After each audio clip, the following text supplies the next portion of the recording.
As anyone who's been following me for, well, just about any period of time, you'll come to recognize many of my passions gaming, filmmaking, and many other things that pique my interest on this channel, I guess. At least everything I want to show you guys. For now. So, as you should know, there's one major thing that has sort of driven my ambitions in the film industry, and by extension, my future career: video and film editing. Yes, the art of sequencing images together to tell a story or communicate information is, in fact, my specialty. You know it, Mama. And the most beautiful thing is, and the most important thing to remember before we dive in today, is that there is no such thing as a truly amazing or truly awful piece of media. There, now you can't be mean to me. With all that said, today we will be discussing the Academy Awards, more specifically, the editing category. Staying completely transparent here, I have not seen all of these films. However, you, the viewer, can watch the movies, come back, and let me know your own personal ranking of the editing. I will be watching a few scenes that I can find online and going off of that. First up is F1, directed by Joseph Kosinski and edited by Stephen Marone. I've not seen this one, nor do I really intend to. Vehicle-focused or war joints aren't really my films, but they've always managed to get a slot on the editing category for the Oscars. We can look back as far as, well, we'll just save it for my birthday, since my birthday is tomorrow. So we'll go back 22 years and look at The Aviator, which won, United 93 in 2005, Blood Diamond in 2006, The Bourne Ultimatum in 2007, The Hurt Locker in 2009, paired with Inglourious Basterds, Avatar, and District 9. 2009 really loved its war conflict-adjacent films. In 2012, so we skip a few years, we have Argo and Zero Dark 30, and then in 2013 we have Gravity, in 2014 we have American Sniper, and in 2015 we have Mad Max Fury Road and Star Wars: The Force Awakens. We have Hacksaw Ridge in 2016, Dunkirk in 2017, Baby Driver in 2017 as well, Ford v Ferrari in 2019 alongside Jojo Rabbit, Dune Part 1 in 2021, Top Gun Maverick in 2022, and then Oppenheimer in 2023. And this year does not have any war. Roughly every 6 years, a car movie is nominated for an Oscar, and that's only been for the time that I was alive. Brad Pitt is also a safe choice when handing out the Oscars, given his popularity in the circuit. The movie's editing, from what I've seen, is good. I don't really have any comments based around it. It's very functional. I thought the scene that I watched where they cut around the 4 people, I feel like those types of scenes are very hard. This particular clip, and I know it's in a vacuum, is that it didn't, I was like, okay, Marvel editing. Speaking of another very Oscar-friendly face with a movie that will most likely, unsurprisingly, and second most deserving of a complete award sweep, one battle after another. You know, I'm skeptical when it comes to mutual, overwhelmingly positive audience reception. That's not 3 things. Because while there's many instances of mainstream flops one can pick from, look no further than the new Avatar: Fire and Ash. What are your priorities at this point, James? Anyways, One Battle consistently proved itself to easily be one of the best films of 2025, and that's no competition either. I was genuinely shocked by how much I enjoyed watching the film. I was like, damn, I did not expect to be like rooting for these characters so much and to be so deeply invested in the bank scene that fortunately has a clip on YouTube. Is just, this is what power looks like. See my face? This some set it off shit. I don't want you. I just want your money.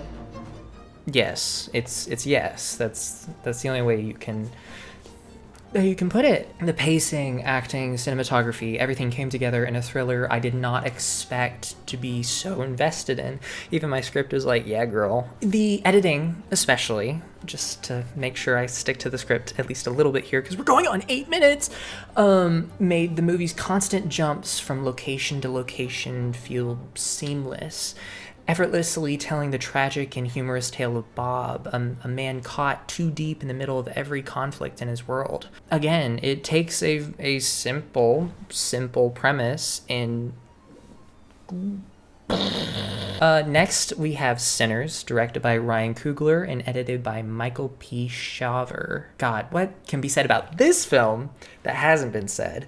The drama, not to mention the stakes, kept the tension and intrigue flowing like blood till the plot ran dry. I enjoyed feeling conflicted by the story's developments. Again, especially just like with One Battle After Another, I was just like, oh my god. I didn't see One Battle in theaters. I saw it in streaming because I was just like, I'm not investing money or time to go out and go see this, because it's just like, from the trailers, I was like, but Sinners, I was like, I gotta see that, and I was blown away. I hope I can find a clip of it, but there's one scene where, I think I do have the clip of it. It says, like, lied to you. Like, it's the song Lied to You. It's that whole performance sequence, whatever you want to call it. And it was perfect. It was amazing. We go through like multiple stages of music's evolution, primarily through like an African American perspective, which is very interesting and creates this very interesting framing that relates back to the story and the sound design. It was just like, holy crap! I love music in films and television and video games, and that's why you'll see most of my projects are utilize copyrighted music. Marty Supreme, yet another movie I have yet to see. Looks good, has a lot of good people, has a lot of good reception, kind of mixed reception, more mixed reception than the other films I've seen. I haven't seen any real reception on F1, although to be fair, I don't really exist in the spaces where F1 would be promoted. Let's see what kind of opinion I can scrounge up with what little I can find on the internet for free.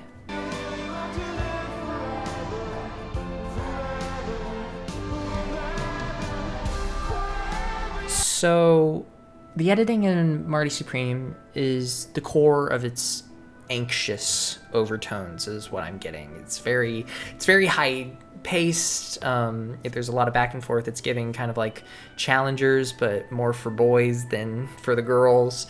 And it seems like it really won't give in, because it's like almost 2.5 hours. It looks really interesting. The transitions, from what I've seen on like Instagram, are often startling, such as the surreal jump from a sex scene to a microscopic footage of fertilization. Science. It happens. I'm sure the vibes ensure that even the quietest moments of table tennis strategy feel as dangerous as street side grit. There's a lot of firsts going on in this video, but once it's free, I'll watch it.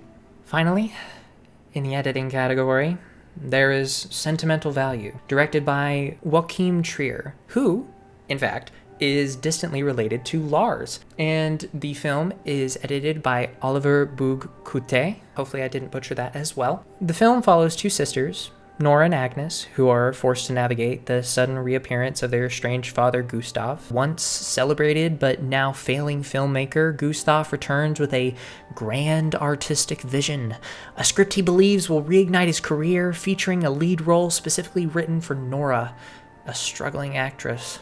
As the production mirrors their fractured domestic reality, the film explores a sort of commodification of trauma and blurred lines between family loyalty and creative exploitation.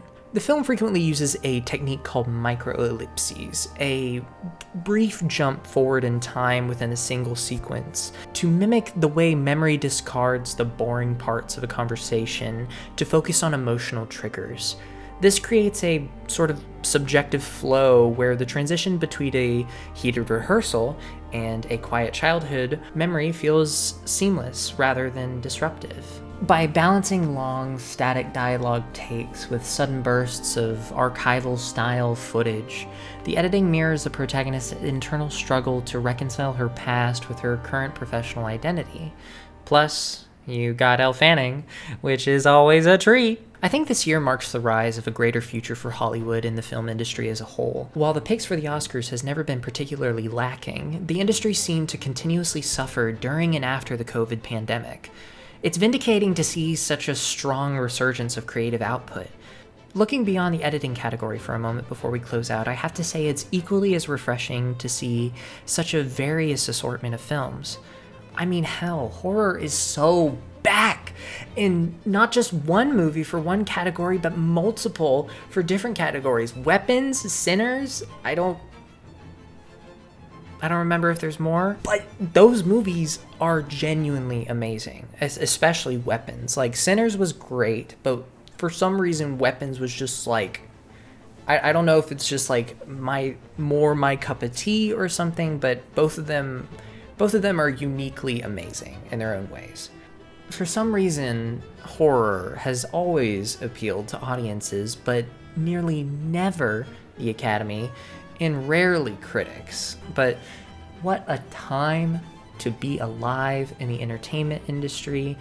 Hopefully, as the tides of time kind of change things, we'll see a greater resurgence in the American economy for film.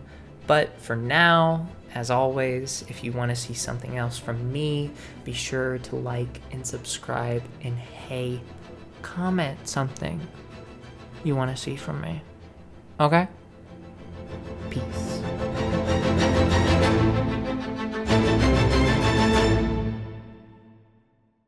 I'm actually like astounded. It genuinely looks like clown makeup. And then it's suddenly like, okay, normal.